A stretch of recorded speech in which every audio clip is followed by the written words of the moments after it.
រឿងជីវិតនេះមិនដឹងរៀបរាប់ចាប់ពីពេលណាគ្រាន់តែដឹងថាពេលអត់លុយចាយនឹកមកមុនគេតាំងពីនៅក្រោយឆ្មាតែងស្រែកថាតូចចិត្តពេលម៉ាំងជេរអ៊ូមិនដែលទំនេរគឺម៉ាក់តែងតែតាមមើលពីក្រោយពេលភ្ញាក់ពីគេគឺឮសំឡេងទេសនាគ្រប់ពេលសំឡេងម៉ាក់ជេបែរជាពីរោះដូចចំរៀងហើយនៅពេលដែលកូនធំគំនិតនេះមិនដូចនៅក្មេងទៀតឡើយហេតុផលកូនបានយល់ហើយម៉ាក់ធ្វើគ្រប់យ៉ាងគឺម៉ាក់ចង់ឲ្យកូនល្អនៅលោកនេះខ្ញុំស្រឡាញ់ម៉ាក់របស់ខ្ញុំជាងគេសប្បាយចិត្តណាស់ដែរកើតជាកូនម៉ាក់ជីវិតនេះហត់នឿយពេកហើយម៉ាក់តែនៅខាងកូនគ្រប់ឧបសគ្គទោះបីត្រូវលំបាកយ៉ាងណាមិនរៀ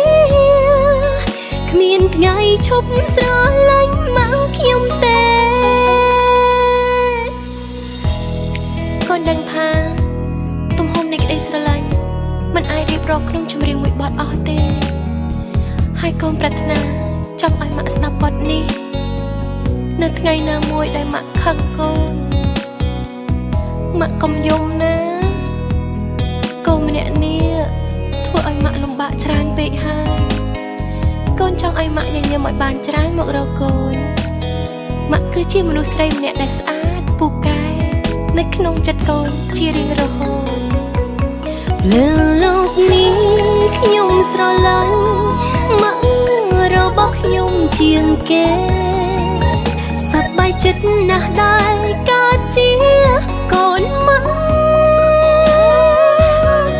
ជីវិតនេះហត់នឿយពេកហើយម៉ាក់តែនៅខាងកូនគ្រប់ឧបសគ្គទោះបីត្រូវលំបាកយ៉ាងណា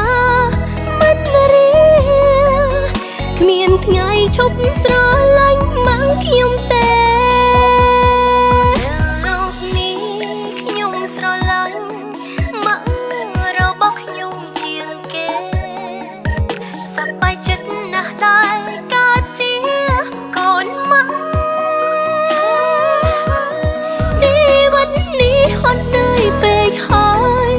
ម៉ាក់តែនៅខាងកូនគ្រប់ឧបសគ្គទោះបីត្រូវលំបាកយ៉ាងណាមិនរៀគ្មានថ្ងៃឈប់ស្រឡាញ់ម៉ាក់ខ្ញុំទេលើលោកនេះខ្ញុំស្រឡាញ់ម៉ាក់ខ្ញុំជាងគេ